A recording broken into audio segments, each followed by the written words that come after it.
du régime dérogatoire de droit de la fonction publique par rapport au droit du travail repose sur les particularités et les contraintes particulières de la mise en œuvre de l'intérêt général, des activités d'intérêt général. L'administration est en charge de la mise en œuvre des activités de service public.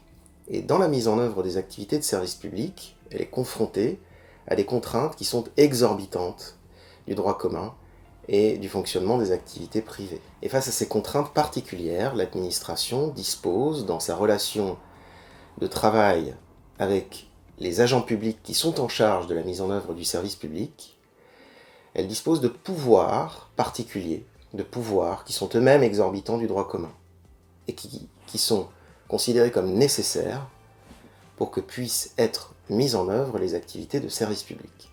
Pourquoi cette situation pose-t-elle problème? Et pourquoi est-elle, dans une certaine mesure, source d'une souffrance au travail qui est propre au secteur public? Parce que, d'une manière générale, dans une relation de travail, l'employeur a, sur son employé, un pouvoir de contrainte.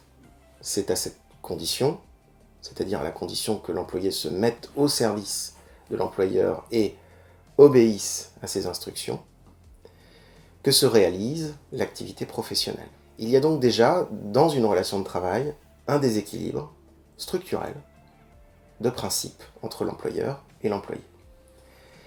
Le problème du droit public à ce niveau, c'est qu'il accentue très fortement ce déséquilibre, car dans la relation de travail entre l'administration et l'agent public, non seulement ce pouvoir de contrainte fondamentale inhérent à la relation de travail existe, comme dans toute relation de travail, mais il est majoré par le cadre dérogatoire du droit public, qui autorise l'administration à aller encore plus loin dans l'exercice du pouvoir hiérarchique.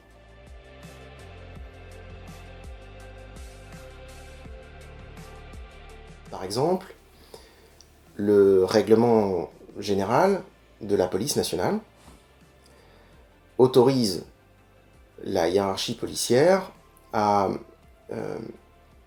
rappeler à un fonctionnaire de police qui serait en congé annuel. Le règlement précise que ce rappel ne peut se faire évidemment que en cas de nécessité. Par exemple, de graves troubles à l'ordre public qui justifieraient que les fonctionnaires en vacances, les fonctionnaires de police qui sont en vacances, soient rappelés en service.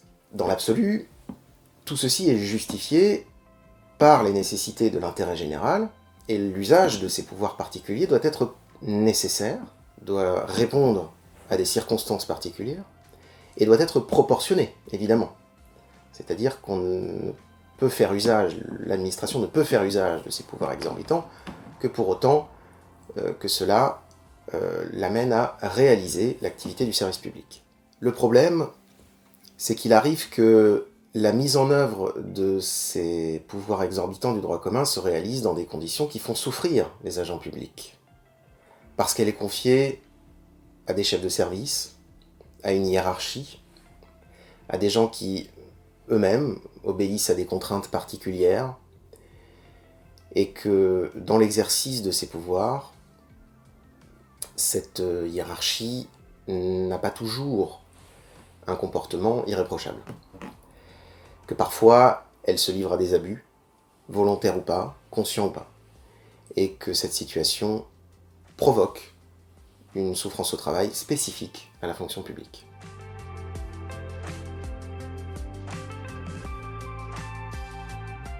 Alors concrètement, le statut des fonctionnaires prévoit des définitions textuelles, des obligations spécifiques qui sont attachées à ce cadre juridique dérogatoire que constitue le droit de la fonction publique. Ce statut des fonctionnaires titulaires est sur ce point entièrement applicable aux agents contractuels.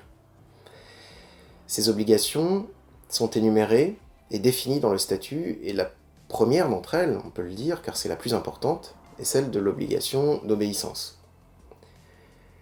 L'obligation d'obéissance postule que tout agent public a le devoir de respecter les instructions hiérarchiques qui lui sont données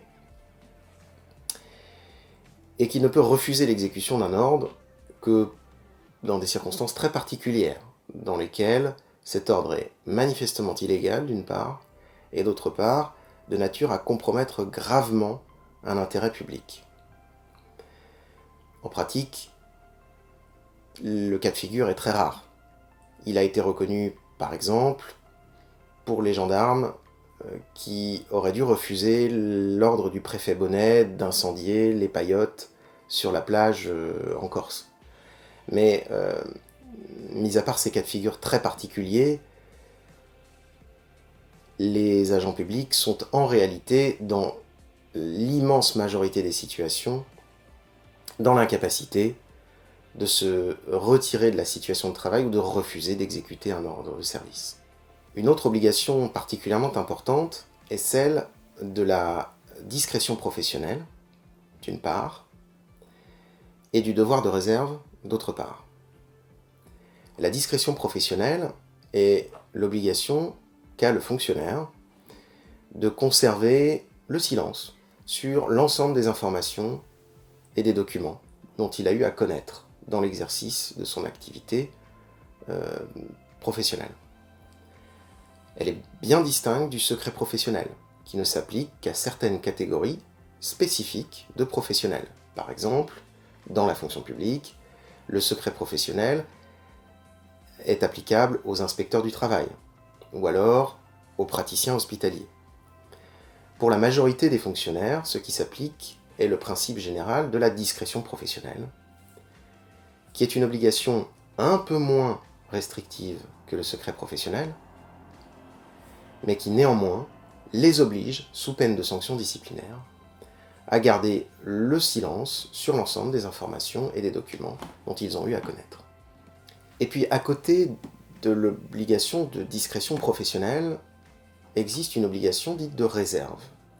Alors, l'obligation de réserve, qui est spécifique au secteur public et qui n'a pas d'équivalent dans la relation de travail en droit privé, est une obligation de comportement général.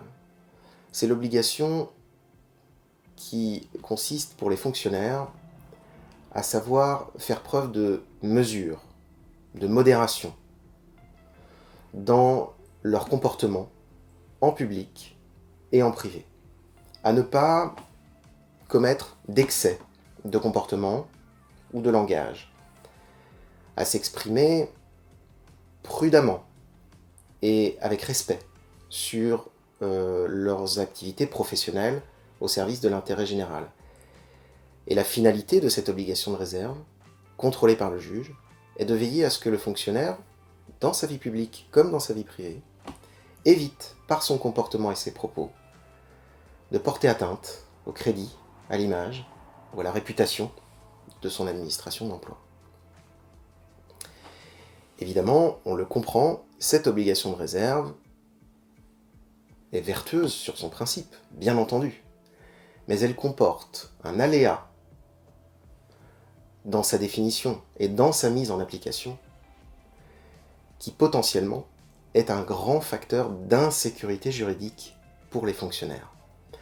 Parce que, bien interprétée, elle est évidemment une obligation vertueuse qui appelle le fonctionnaire à respecter le cadre de travail et l'activité d'intérêt général. L'idée étant que le fonctionnaire, y compris dans sa vie privée, donne, par l'exemple, une bonne image du service public. Mais mal interprétée ou appliquée abusivement par quelqu'un qui chercherait à nuire à l'agent en question, c'est une obligation invasive, dangereuse, y compris dans la vie privée, et qui permet un certain nombre d'abus, qui permet à l'employeur d'avoir une attitude inquisitoire, et de sanctionner également des faits relevant purement de la sphère privée, en les rattachant artificiellement, par une extension très contestable, au statut public de l'agent. Par exemple, un fonctionnaire qui déciderait d'écrire un ouvrage sur son activité professionnelle au sein du service public. Même en prenant toutes les précautions pour que ni lui-même ni son administration ne soient identifiés dans le récit, s'exposerait néanmoins à une sanction disciplinaire pour manquement au devoir de réserve s'il apparaissait que dans le contenu de cet ouvrage, il se livrait à des critiques dont l'administration estime qu'elles portent atteinte à son image. Et quand bien même ces critiques seraient justifiées. On voit très régulièrement des fonctionnaires s'exprimer dans des ouvrages qui sont publiés dans des maisons d'édition sur leur lecture critique du fonctionnement de l'administration ou relatant une expérience professionnelle satisfaisante, heureuse ou au contraire difficile, voire parfois traumatisante, vécue dans leur activité professionnelle au sein de l'administration. Et ce dont on se rend compte, si on compare la façon dont l'administration a réagi face à ces différentes publications, qui sont très fréquentes dans certains ministères comme l'Éducation nationale, dans la police, dans les collectivités territoriales. Ce dont on se rend compte, c'est que l'administration réagit très différemment selon les situations. Certains fonctionnaires sont sanctionnés au visa du manquement du devoir de réserve, et d'autres semblent bénéficier d'une liberté d'expression qui va largement au-delà des contraintes de leur statut. C'est le cas particulièrement dans le service public hospitalier, dans lequel on peut constater que très régulièrement des praticiens hospitaliers, des professeurs de médecine, des chefs de service s'expriment devant les caméras, dans des ouvrages, dans des rencontres directes avec des responsables administratifs ou politiques, d'une manière extrêmement critique, parfois mettant directement en difficulté leur interlocuteur administratif. Sans toutefois que cette expression ne soit sanctionnée. Alors, c'est bien la preuve du fait que cette obligation de réserve, qui est à géométrie variable, est un facteur d'insécurité juridique. Parce que si elle était précisément définie, si elle s'appliquait à tous de la même manière, la réaction de l'administration serait la même à chaque fois.